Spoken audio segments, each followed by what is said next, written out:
Kal-El was born to a high-class Kryptonian scientist on the dying planet of Krypton. He was sent to Earth to preserve the life there. He was found and raised by the Kents. They named him Clark, and over the years he eventually learned of his true origin. He left for Metropolis and took up the disguise of Clark Kent and took a job at the Daily Planet, wearing the most obvious disguise before SpongeBob and Patrick's new Mermaid Man and Barnacle Boy outfits. Glasses. I mean, how does that even work? Does the Kryptonians' face change when they put something on their face? Well, I'll hurt my brain later. As Superman, he has his most obvious powers. He gains power from sunlight, so the higher he gets, the stronger he gets. Heat vision that can be amped up to destroy entire armies, but drains his solar energy immensely. Superhuman strength that allows him to move the entire Earth around effortlessly. X-ray vision that can see through anything but lead. Supervision to see very far away. Superhuman hearing that allows him to hear anyone or anything from far away, even in space. He has superhuman speed. This speed also makes him even more faster when he is flying, able to break the sound barrier or create the infinite mass punch. Super breath that blows away or freezes his opponents. He has invulnerability. The invulnerability allows Superman, well, to be nearly invincible. By nearly, he has weaknesses everyone in the world knows about.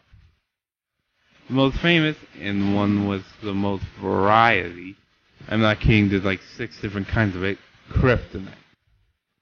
Radioactive fragments of his home world that brings him to his knees, and prolonged exposure will eventually kill him. Gold kryptonite will strip him of his powers, red will make him insane, etc., etc.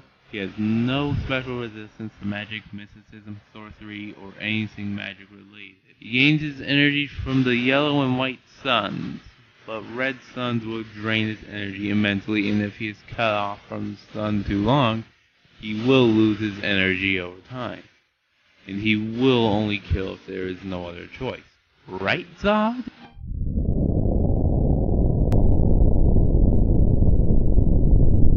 Cain Marko is the stepbrother of Charles Xavier. One day he went into a cave that housed the lost temple of Cyttorak, a powerful mystical entity. Therein, Cain unearthed the crimson gem of Cyttorak, and upon touching it was transformed by its mystical energies into a human juggernaut. As the Juggernaut, he is unstoppable. Once he began to walk in a given direction, any obstacle or force on Earth isn't able to truly stop him. He also has superhuman strength that makes him strong enough to easily stand up to the Hulk. Besides giving him vast superhuman strength, the mystical energy of Cyttorak gave the Juggernaut an extraordinary degree of resistance to all forms of injury.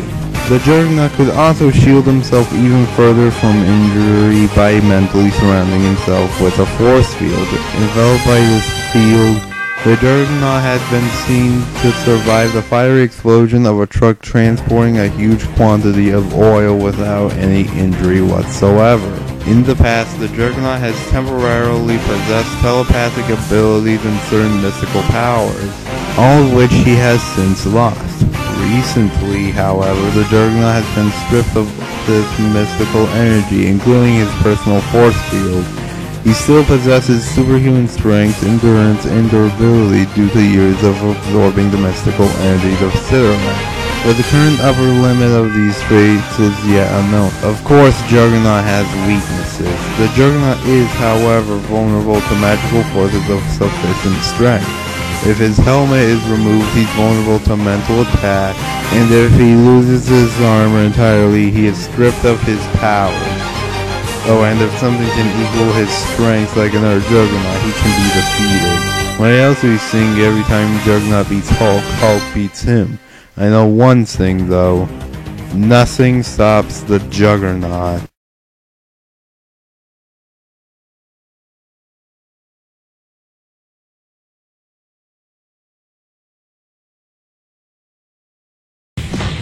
Nothing stops the Juggernaut! Fight!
So why did Superman win? Well, Superman trumped Juggernaut in a lot of ways.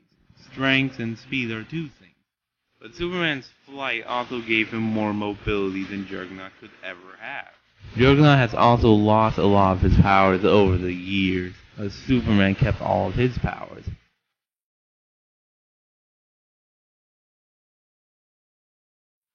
Juggernaut was, however, able to exploit his weakness of magic, but that wasn't enough. Both the Juggernaut and Superman has fought Spider-Man and the Hulk before, and Superman won effortlessly, while Juggernaut usually loses to Spider-Man, and every time he defeats the Hulk, he is defeated by the Hulk. But Superman has fought characters like Juggernaut before, aka Doomsday. So in the end, Juggernaut was stopped after all. The winner is Superman.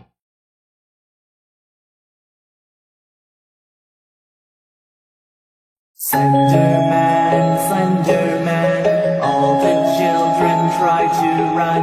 Slenderman, Slenderman, to him it's part of the fun. Slenderman.